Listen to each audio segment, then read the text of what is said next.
Hello everyone. I welcome you all to this lesson. Today I'm going to start with the explanation part of William Shakespeare's one of the book called Merchant of Venice in a very easy language so that you can understand each word written by him. So here I begin with Act 1 Scene 1 of Merchant of Venice. You know, children, in Merchant of Venice, some of the important acts are Act 1, Act 3, Act 4, but that doesn't mean that you're not going to prepare Act 2 and Act 5. In English, any question can come from anywhere, so you should be well versed with the story. Here in this Act 1, Scene 1, which takes place in a street in Venice, we see two friends of Antonio are with him, Salerio and Solonio. Antonio is in a very sad mood, melancholic mood, and two of his friends, Salerio and Selenio, are trying to find reasons for his sadness. Antonio says that he is very sad, but he does not know the reason for his sadness. Then his friend tries to give him the reason for his sadness. They say he is sad because of his business venture, which is quite natural as Antonio was a very rich merchant. So, it is natural that Antonio is worried about his business venture. So, they are trying to suggest and are also telling them if they would have been in his place, then they would also be sad. But Antonio nuggets his ideas and says no. The reason what Antonio gives was that his business was not in one ship and they are also not holding in one direction. They are also not heading in one direction. That is, they are not going in one direction. As we know, Antonio was a rich merchant. His argosies were scattered all over the ocean. And the third reason he gives was that he does not depend upon the profit of that year. That is why his business does not make him sad. Then his friends tells him that if this is not the reason, then he must be in love. And Antonio, being a middle-aged man, he just ridicules the idea and says, "Why, why?" And then his friend suggests the idea that since he is not merry, so he is sad, and the reference of Janus is also brought. This is important. This is an important extract where you are told about Janus. Janus was a Roman god which had two faces, one face smiling and the other frowning, and they were normally kept at the doorways, one face looking inside and the other outside. So, what do they suggest? They suggest that the contrary of human being is or human's nature means to say that some people would laugh at everything and anything. Fickle minded people laugh at anything and everything. And some people are so serious that they would not laugh even if the joke was too funny. So Antonio does not believe in it and he says nothing like that is there. And at this moment, three of his friends come. That is Bassanio, Brashenio, and Lorenzo. Bassanio was Antonio's best friend. Bassanio is a young man, whereas Antonio is a middle-aged man. And yet, Antonio devotes his life to Bassanio. Bassanio is a young man. He comes from a good family, but he is very extravagant in his manner and a spendthrift. He spends a lot of money to keep his style and all that, and when his purse does not meet him, he goes to Antonio to borrow money from him. Antonio loves him and is always ready with his purse to lend the helping hand to his friend. So there, so these three friends, Graciano, notices Antonio and says that since Antonio pays too much attention to worldly matters, he looks like this. He has changed a lot. But Antonio negates the idea by saying no. He says, I do not give much importance to the world. I give as much importance as it deserves. And then he tells that the world is a stage and all of us have been allotted a role to play on this beautiful stage. And his role, that is Antonio's role, is a tragic one. He has been given a sad role. In this context, Graciani speaks something funny. He says that in that case, I would like to play the role of a fool. And you know, children, Shakespeare's fools were supposed to be the wisest of all. They met people and made them laugh at the witty talks. So Graciano would like to play the role of a fool and make people laugh and make people merry till his old wrinkles comes. He says he does not like to be like his grandfather, stone statue, because as we grow old, wrinkles comes on our face. As his grandfather is sleeping, when he is awake and he does not want to catch jaundice by being ill-tempered.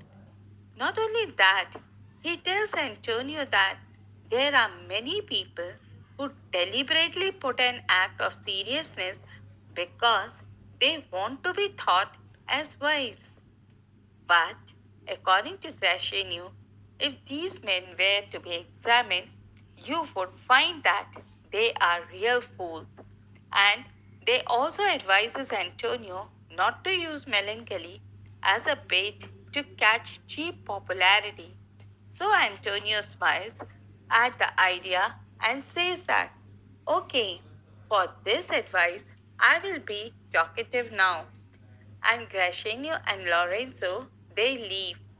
Now Antonio turns to his best friend Bassanio and he asks Bassanio about a lady who who is this lady? The lady is Portia, but Antonio does not know about it. Bassanio had only hinted him in their previous meeting that he wanted to go to Belmont to meet this lady. So, today Antonio wants to know everything about this matter, and it could be a reason for his sadness. Because he feels that there might be an impending separation, Bassanio might leave him to go to Belmont, and that possibly makes him sad. So now he asks Bassanio. So Bassanio, instead of coming to the point, he talks in a roundabout fashion, in a roundabout manner. Why? Because he wants a fresh loan from Antonio. So he brings those incidents of the childhood days when he had lost an arrow and how he recovered it by risking another arrow. Why does he say this? He says that he has lost the money which he had borrowed from Antonio, but he feels that if Antonio gives him a fresh loan, then he can recover it. That is, recover the lost money. If he if not, since he is vigilant, Antonio is vigilant, he will be at least able to return his this present amount which is borrowing, which he is borrowing, and Antonio does not like this talking in a roundabout fashion. So he tells Bassanio that in this you are doing me more injustice. Rather, if you would have wasted all my money, I would not have felt like this. So you are doubting me. Everything that I have, it is at your disposal, provided your means are honorable. So then Bassanio tells him that in Belmont there is a beautiful lady called Portia. She is a rich heiress. Her father has left her with a lot of property and many suitors comes in quest of hers. So he compares her to the golden fleece And he also tells her that when her father was alive, Bassanio had once visited her, and he had sensed that she had some feelings for him. She had some love for him because her eyes were as if signaling her to him. She did not speak anything, but through her eyes, she was sending speechless messages. So he wants to go to Belmont to try his fortune there to see if he can be one of the suitors and be successful in getting her. So for this he needs money. Why? Because going to Belmont, the preparations have to be made. Not only that, you have to appear in such a way that you can stand in the same platform with all the rich suitors and the prime and the princess who will come to Belmont to view fair Portia, who will come to compete in, and he needs rich and expensive gifts to be given to her, and for this he needs money. So he tells Portia that he needs 3,000 ducats. Antonio explains to Bassanio that at this moment he has invested all his money in his business, so he does not have the cash to give it to Bassanio.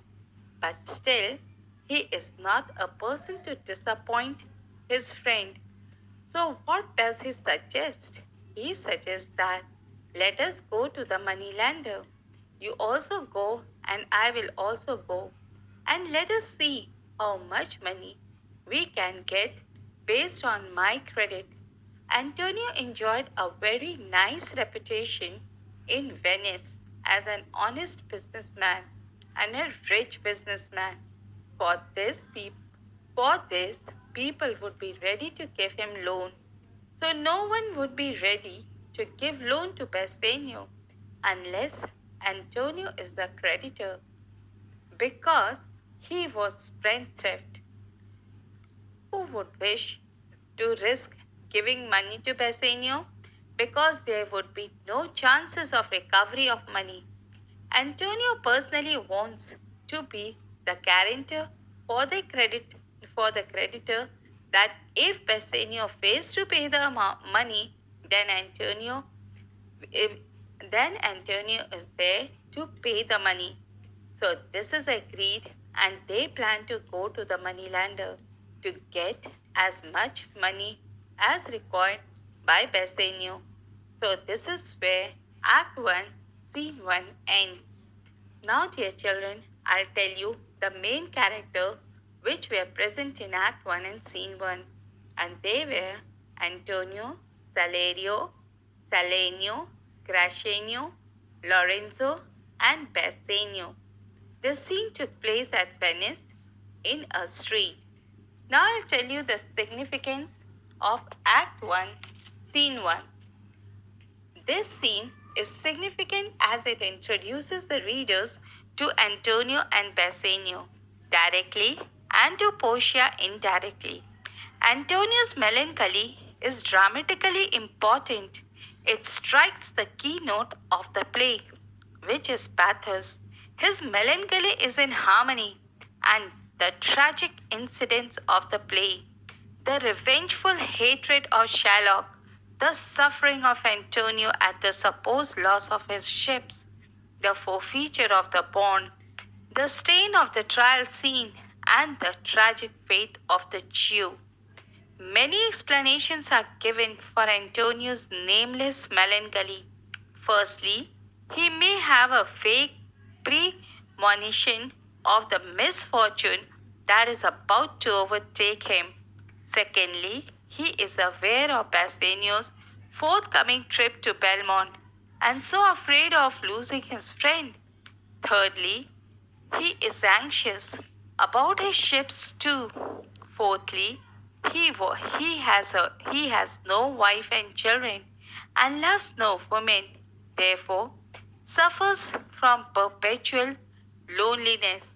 Fifthly, he is sad by nature. Here the reference of Roman god Janus is mentioned. The name Janus, the Roman god of gate, who can see both ways that nature has created people of strange temperaments. There are some people who are so jovial and good humored that they laugh at trifles, even as parrots laugh at seeing a bagpiper. They always look through their half shut eyes. There are others with such sour and melancholy expressions that they cannot be made to laugh even at such an irresistible joke that is likely to amuse the gravest man. Nestor, that is the wise man, wise old man in Homer Iliad. In short, there are some people always seeking the most silly excuses to laugh, and others are perpetually sour faced. The love between the two friends is highlighted in this scene. Antonio is ready to give Bassanio all he has, provided it is respectful. He has a soft corner for his friend, though he is spendthrift and has squandered away the former loan. He is ready to stand surety for a loan since he knows no one will risk money with this extravagant man. Bassanio strikes as us as a spendthrift who lives beyond his means. But there is nothing unusual in this, for in the Elizabethan age, such behavior was quite common.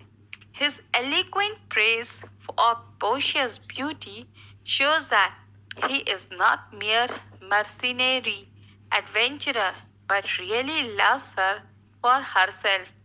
Bassanio has been a prodigal like the prodigal son of Christ parable, who having spent all his inheritance in riotous living went repentantly back to his father's house, where he was welcomed with much rejoicing. Bassanio, too, asked for a chance to redeem himself.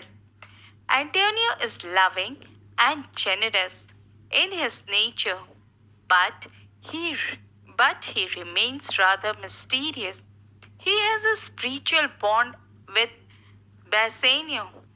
Knowing that Bassanio is interested in a lady, Antonio may be grieving for the unavoidable end to a close friendship.